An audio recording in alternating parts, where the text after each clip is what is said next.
유월절 엿새 전에 예수께서 베다니에 이르시니 이곳은 예수께서 죽은 자 가운데서 살리신 나사로가 있는 곳이라. 거기서 예수를 위하여 잔치할새 마르다는 일을 하고 나사로는 예수와 함께 앉은 자 중에 있더라. 마리아는 지극히 비싼 향유 곧 순전한 나드 한 근을 가져다가 예수의 발에 붓고 자기 머리털로 그의 발을 닦으니 향유 냄새가 집에 가득하더라. 제자 중 하나로서 예수를 잡아줄 가룟 유다가 말하되 이 향유를 어찌하여 300데나리온에 팔아 가난한 자들에게 주지 아니하였느냐 하니 이렇게 말함은 가난한 자들을 생각함이 아니요 그는 도둑이라 동배를 맞고 거기 넣는 것을 훔쳐 가미러라. 예수께서 이르시되 그를 가만두어 나의 장래할 날을 위하여 그것을 간직하게 하라. 가난한 자들은 항상 너희와 함께 있거니와 나는 항상 있지 아니하리라 하시니라. 유대인의 큰 무리가 예수께서 여기 계신 줄을 알고 오니 이는 예수만 보기 위함이 아니요 죽은 자 가운데서 살리신 나사로도 보려함이로라. 대제사장들이 나사로까지 죽이려고 모의하니 나사로 때문에 많은 유대인이 가서 예수를 믿음이로라.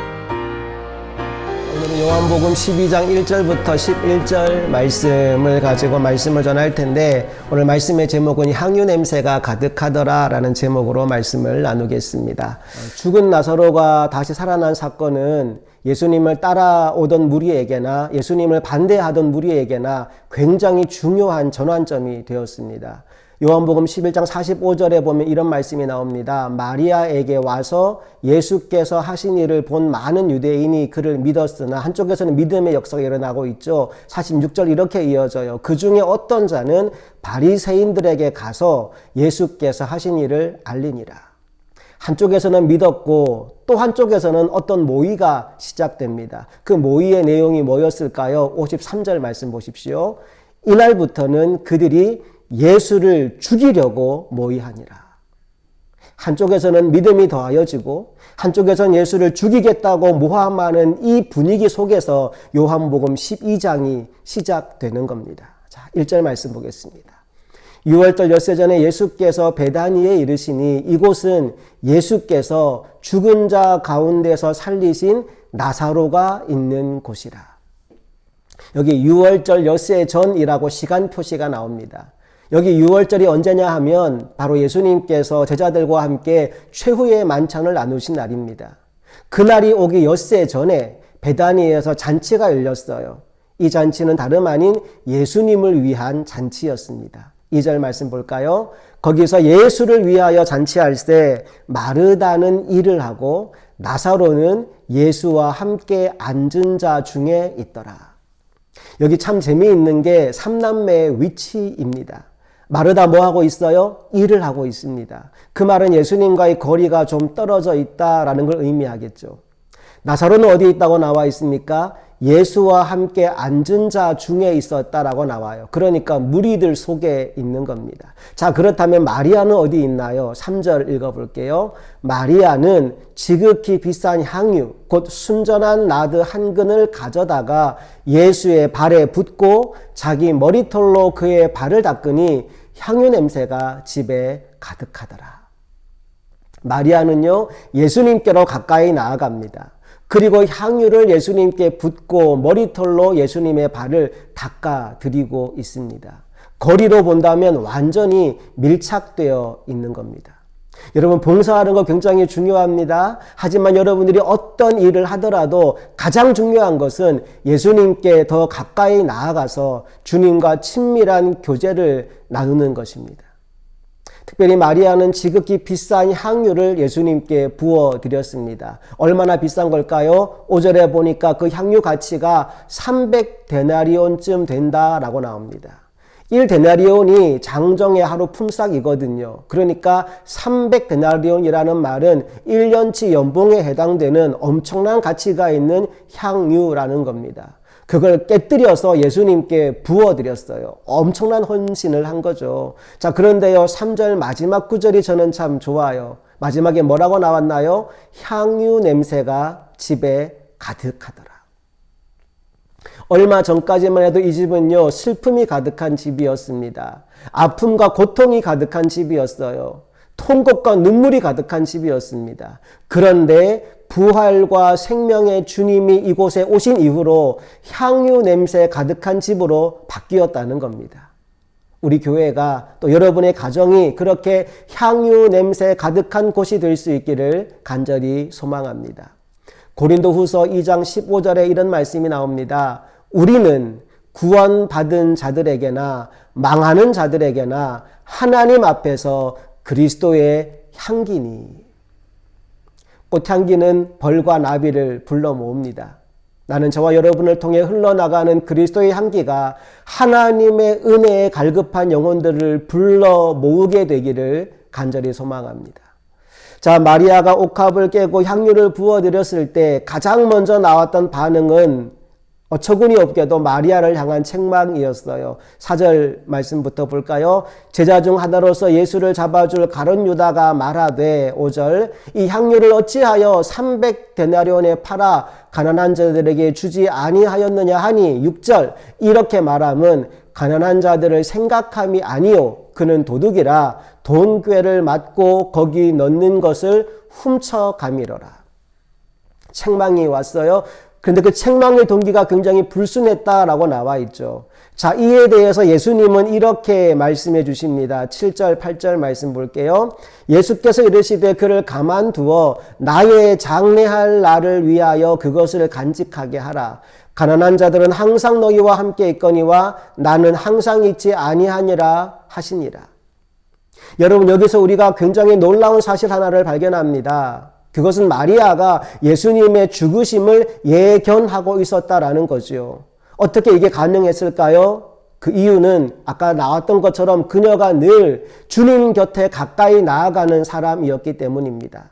누가복음 10장으로 한번 가볼까요? 38절이 이렇게 시작돼요. 그들이 길 갈 때 예수께서 한 마을에 들어가심에 마르다라 이름하는 한 여자가 자기 집으로 영접하더라. 예수님이 마르다의 초청을 받아 그녀의 집으로 간 겁니다. 그리고 마르다는 예수님을 대접하기 위해 집안 일에 바쁘죠. 그때 여동생 마리아가 뭐 했나요? 39절 말씀 보세요. 그에게 마리아라 하는 동생이 있어 주의 발치에 앉아 그의 말씀을 듣더니. 마리아는 참 재미있는 게 항상 주님 앞으로 가까이 나아가는 여인이었어요. 주님께 가까이 나아가서 말씀 듣기를 즐겨 했던 여인이었다는 겁니다. 그렇게 주님의 말씀을 듣다가 깨달은 거죠. 아, 주님이 곧 떠나시겠구나. 그렇다면 내가 무엇으로 주님의 장례를 준비해야 될까? 그 생각 끝에 자신이 가진 가장 귀한 것 향유 옥합을 깨트려 주님께 부어드리기로 마음을 먹은 겁니다. 다른 사람들은 다 모르지만 주님은 그녀의 그 마음을 아셨던 겁니다. 그래서 그녀를 크게 칭찬하신 거죠. 여러분, 때때로 여러분들이 너무나 귀하고 가치 있는 헌신을 해도요, 사람들이 몰라줄 때가 있습니다. 오히려 책망할 때도 있어요. 여러분, 그때 너무 섭섭해하지 마십시오. 여러분의 그 중심을 주님이 아십니다. 주님이 그 헌신을 칭찬하고 인정해 주실 것입니다. 특별히 요한복음에 나오지 않지만 마태복음과 마가복음에 보면 이 장면에 대한 주님의 또 다른 칭찬이 나옵니다. 우리 마태복음 26장 13절 말씀을 보실까요? 읽어드립니다. 내가 진실로 너희에게 이르노니 온 천하에 어디서든지 이 복음이 전파되는 곳에서는 이 여자가 행한 일도 말하여 그를 기억하리라 하시니라. 또 마가복음 14장 9절 말씀 보겠습니다. 내가 진실로 너희에게 이르노니 온 천하에 어디서든지 복음이 전파되는 곳에는 이 여자가 행한 일도 말하여 그를 기억하리라 하시니라. 여러분, 얼마나 영광스러운 일입니까? 주님께서 칭찬하는 것으로 끝나는 게 아니고요. 주님이 기억해 주시는 걸로 끝나는 게 아니고요. 복음이 전파되는 모든 곳에서 기억될 만한 여인이라고 주님이 말씀하고 있는 겁니다. 나는 저와 여러분도 이렇게 칭찬받는 사람들이 되었으면 좋겠습니다. 그렇게 되기 위해서 우리가 해야 될 일 몇 가지가 있어요. 첫째 할 일, 예수님과의 거리를 좁혀야 합니다. 멀찌감치 떨어져 있지 말고 저 멀리에 서 있지 말고 오늘 마리아처럼 주님 발 앞에 주님과 밀착하여 살아가는 인생이 될 수 있기를 소망합니다. 둘째로요, 우리 주님께는 아까운 것이 없는 사람이 되었으면 좋겠습니다. 예수님은 나에게 아끼는 것, 아까운 것이 없습니다. 주고 또 주고 주고 또 주시다가 마지막에는 자신의 생명까지 주셨습니다. 그런 주님께 우리가 무언가를 아끼느라 혹은 아까워서 드리지 못하고 있다면 여러분 그게 얼마나 안타까운 일이겠습니까? 값비싼 향유를 아낌없이 쏟아 부어드린 마리아처럼 우리도 주님께는 아끼는 것이 없는 인생이 될 수 있기를 소망합니다. 마지막 세 번째로요, 우리가 하나님의 뜻을 깨달아서 내가 하고 싶은 일이 아니라 하나님이 하시고자 하는 일, 하나님의 역사에 동참하는 인생이 될 수 있기를 소망합니다. 로마서 15장에 보면 바울이 이런 얘기를 해요. 17절 말씀 보실까요? 그러므로 내가 그리스도 예수 안에서 하나님의 일에 대하여 자랑하는 것이 있거니와, 바울이 뭔가 자랑하고 싶대요. 18절, 그리스도께서 이방인들을 순종하게 하기 위하여 나를 통하여 역사하신 것 외에는 내가 감히 말하지 아니하노라. 그 일은 말과 행위로, 이렇게 이어집니다. 바울의 자랑이 뭐예요? 내가 뭔가를 많이 했다, 이게 아닙니다. 그리스도께서 나를 통하여 역사하신 것, 그래서 내가 하나님의 사역에 동참하게 된 것, 그것을 자랑한다라고 말하고 있는 겁니다. 오늘 마리아도 마찬가지죠. 마리아가 예수님께 칭찬받은 이유, 특별히 그 여인의 일을 전파하라고 말씀하신 이유가 뭘까요? 그녀가 바로 하나님의 역사에 동참하고 있기 때문입니다. 나는 저와 여러분의 인생이 이와 같기를 소망합니다. 주님께 늘 가까이 나아가고 주님 말씀 앞에 항상 집중하고 또 주님께 내가 뭔가를 헌신할 기회가 주어질 때 아낌없이 헌신하고 하나님의 뜻대로 순종하여 하나님의 역사에 참여하여 하나님의 놀라운 일을 이 땅에 드러내는 그런 인생을 살아가는 저와 여러분 모두가 될 수 있기를 간절히 소망합니다. 함께 기도하시겠습니다. 좋으신 하나님, 오늘 마리아를 통해 우리가 어떤 삶을 살아야 할지를 다시 한번 돌아보았습니다. 주님께로 더 가까이 나아가는 인생이 되게 하여 주시옵소서.